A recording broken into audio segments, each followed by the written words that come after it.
Pentagon officials say they have new evidence that North Korea and Iran's militaries are sharing information about their missile programs. Earlier this week, Iran tried and failed to launch a missile from underwater in the Strait of Hormuz. U.S. defense officials say it was apparently the first time Iran attempted to do that, and they say the submarine Iran used in the launch was based on a North Korean design. U.S. officials say missiles Iran launched in January and last summer were also similar to North Korean models. Let's bring in now General Jack Keane, former U.S. Army Vice Chief of Staff and a Fox News military analyst. General, thank you for joining us today. Glad to be here. How concerned are you about these two in particular getting together, and is this evidence strong in your point of view? Oh, yeah, overwhelmingly so. This is a 20-plus year close relationship. The Iranians are actually following the North Korean playbook about as close as you possibly can. The North Koreans in the 90s negotiated with us and others, lying to us about their nuclear intentions. Meanwhile, they had secret sites and they were, in fact, developing a nuclear weapon. And then in 2003, they declared that they had it. The Iranians were doing very much the same thing, negotiating with us, telling us that they're only building nuclear power for energy, not for weapons. They had secret sites. What happened in Iran, we found those secret sites because of some informants, and they were exposed. But they follow the exact playbook.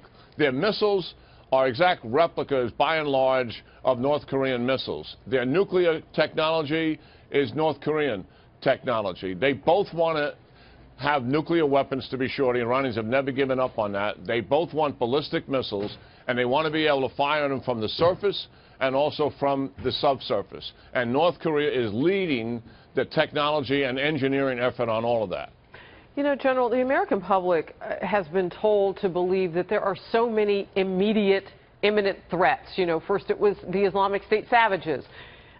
Talk to me, if you will, about the urgency now and the reporting that we're also witnessing in this era about Iran and North Korea.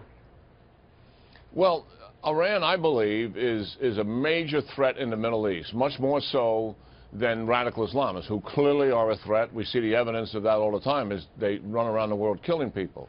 But the Iranians are a much more serious threat. They have conventional military, they have missiles, they're developing ballistic missiles, and they want a nuclear weapon. And according to the deal that the previous administration made, they are likely to get nuclear weapons unless this administration puts a stop to it. So, yes, and that is a major concern for us, is the Iranian threat in the Middle East. And obviously the North Korean threat in the Far East and our bases and our allies is also a major threat to us. Are you confident that President Trump gets this? Because I want to talk with you about the news that he dropped, and that is that he's getting ready to make his first trip as president overseas, and he is in fact going to the Middle East, the very place you're talking about right now. How does that inform you about the confidence that you may have in this president moving forward? Well, first of all, he absolutely gets the danger of both of these threats. All of his national security advisors have been speaking out about these threats. And obviously the president put the military option back on the table and is negotiating with the Chinese. That's all a plus. This trip to the Middle East is a big deal because he is making an unequivocal, loud statement that the Middle East is a priority for me. And he's going to make a statement that I've got Israel's back and I've got the Sunni Arabs back in the Middle East. And we're going to stand up against radical Islam and we're going to counter the Iranians. That is not the position of the previous administration. That is going to be so very well received in the Middle East by our allies. The Israelis doubted the previous administration's commitment. The Sunnis were absolutely convinced that the United States had moved away from their previous security commitment.